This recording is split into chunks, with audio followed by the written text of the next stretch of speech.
Hi there. So with this video, we're going to be covering the drilling and slotting operations, as well as some bore cleanup as well. So first things first, we're going to zoom in and take a bit of a look at what it is we're going to be working on. We are going to be pre-drilling both radius points on these slots, and then we're going to be using a 2D contouring path to clean out the content of them. So to do so, we're going to add a new operation under holes. We're going to go with hole machining. Now, because we were previously inside a multiply group, we're going to need to move some of these around a little bit, which does mean we're going to lose this operation definition to start with. However, we have to do this because otherwise this hole machining is going to be subject to the same constraints applied to the 2D contouring previously for clearing out the castellations, which is not something we want on this. So we're going to grab this, move it above the multiply group, close the multiply group, and then move this below it. Now, as you can see here, that's now cleaned out this node, which means that it needs recalculating. So we're going to regenerate that toolpath, let it have a think about it, and then we're going to move into hole machining whilst that's finishing itself up. First thing we're going to do is we're going to select the correct tool. So we're going to go and get the 8mm drill that's part of our tool selection suite. Select tool for the operation. Now we need to define the center points for each of these radiuses, and there's a bit of a trick to this. So first thing we're going to do is we're going to turn off the fixture and the machine visibility so we can see the part as cleanly as possible. We're going to click on top to get a perfectly perpendicular view of what's going on here. And we are going to go into job assignment, and we're going to use the normal selection tool for this. Now, normals are generally defined as being a perpendicular vector off a surface in a 3D file. We're using it slightly differently. We're going to use it to indicate where the center point of these radiuses lies. So turn on the normal tool, and you can see here automatically we've got one defined there, and here, and here, and here. So we now have these four normals defined. I figure whilst we're still here as well, we might as well get the center point of these bores as well, because, well, if we're going to be doing drilling, we might as well do all the drilling in one go. And I'm going to turn off the normal tool again afterwards once I'm done with it. You do need to make sure that you turn it back off. That's the same with any of the polyline or spline tools as well. You will need to switch it back off, otherwise you're going to end up with a whole bunch of stuff all over the place that you didn't intend to put there. Okay? So first things first, we're going to grab these four normal points, or these four radial center points. Click on center for those. And then we're going to grab these four separately, and we're going to click on center for those. So we now know that the first four pertain to these slots and the last four pertain to these bores.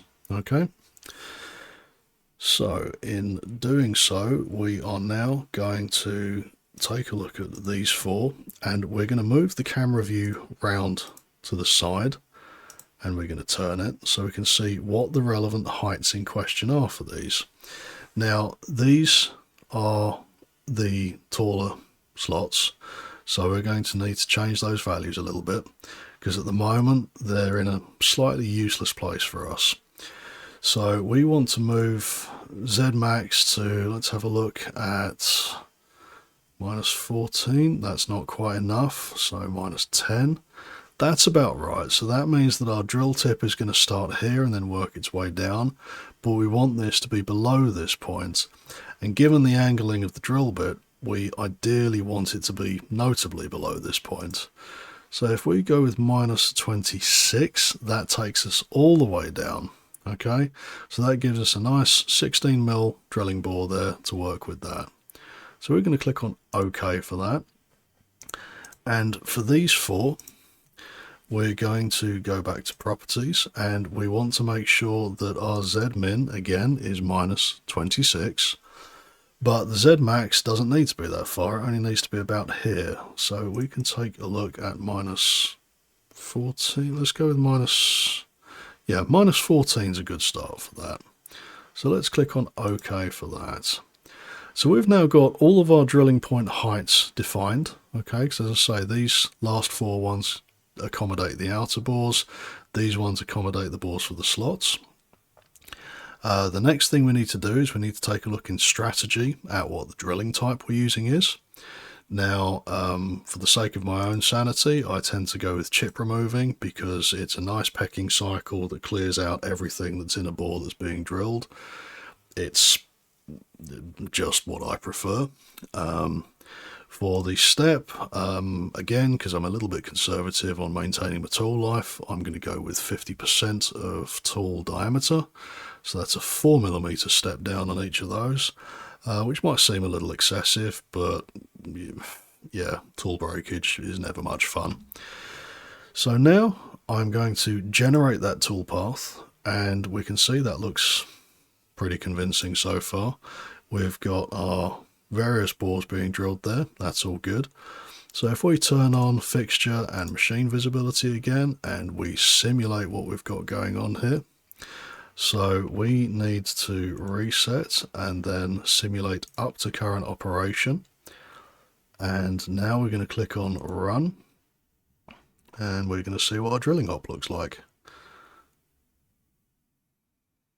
So yeah, that's pretty much as expected. We've got a nice clean drilling cycle going on there. No horrible interactions, no intersections.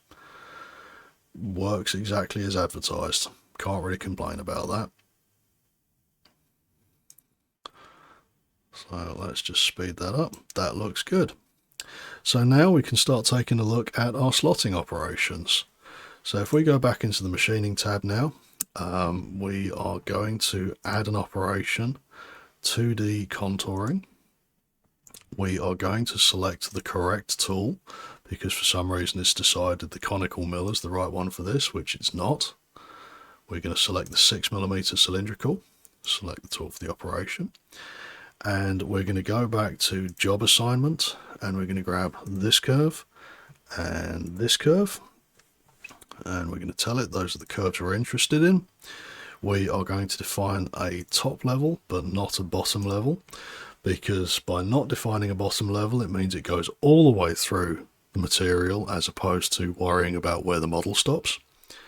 So that's pretty much ideal for us. The next thing I'm going to do is under strategy, I am going to go for helical machining because again it's just generally easier on the tool.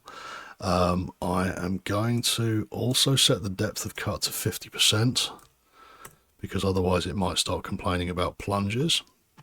And I'm going to make sure that each of these starting points for the toolpath are actually in an area of clear bore, okay, or at least as close to as possible, because we don't really want to be preloading our tool if we can avoid it. So now that we've done that, we can click on Generate Toolpath, and there's no complaints there, so we can simulate this at this point just to be certain. I'm going to leave it running fairly fast because A, it will tell us straight away if there's a problem there, and B, there's not really a huge amount to look at on this one. It's literally just zigzagging its way down a curved slot. But that generally seems quite happy, which is excellent news for us. So we're now going to clean out the last of these bores, and to do so I am going to cheat a little bit. Okay, so instead of going through the process of defining a 2D contouring operation from scratch each and every time, what you can do is you can right click and duplicate, and that basically copies what you've just done. So all we really need to do now is grab and eliminate these curves. Let's get rid of those. And we want to grab the bottom curve of these four bores. Let's just angle that slightly, grab that one, and then set those as curves. That's great so far. We are going to want to set a bottom level for these, and we're going to want to set a top level for these as well. And we're going to need to make sure that we've got compensation turned on, because at the moment it seems to have switched compensation off. So here are the controls for this. This is which side of the line is the machining side. So we want to make sure that's flipped round. And this is whether or not compensation is turned on or off, because we want to make sure that's the case as well. And then we're going to go into strategy just to double check everything. So we've got helical machining at 50%. That's pretty good. That's ideal. So we're now going to generate the toolpath, and that seems pretty happy so far. Great. Next thing we need to do is we're going to simulate, and then we're going to do the same again just to clear out that lower bore as well whilst we're at it. Okay. So we are now going to go to simulation, let it rip. And yep, that's done exactly what we wanted it to. We've got a nice green node representation there, which is great. So we're going to go into machining again, and we're going to grab the previous operation that we've just worked on, and we're going to duplicate that again. We're going to go back into job assignment. We're going to grab all of these details and delete them. And yeah, it's kind of rinse and repeat at this point, really. So let's grab all of these. Those are our curves. This is our top level. We're not fussed about doing a bottom level because we want it to go all the way through if we can. We do need to reset the machining sides, and we want to turn compensation back on for these. So that will give us quite a tight little path there. We want to make sure that we're still at 50% or 3mm, and that we've still got helical machining turned on, which we do, which is great. And we're going to generate toolpaths based on that, and we're going to simulate them, and we should hopefully have a nice happy result just like that, which is perfect. That pretty much sees us through for the entirety of this. Yeah, that's the end of making sure that all of the slotting is good and ready to go, as well as cleaning up all of the relevant bores. So I shall see you in the next video, where we're going to look at things like edge finishing and chamfering. Catch you then.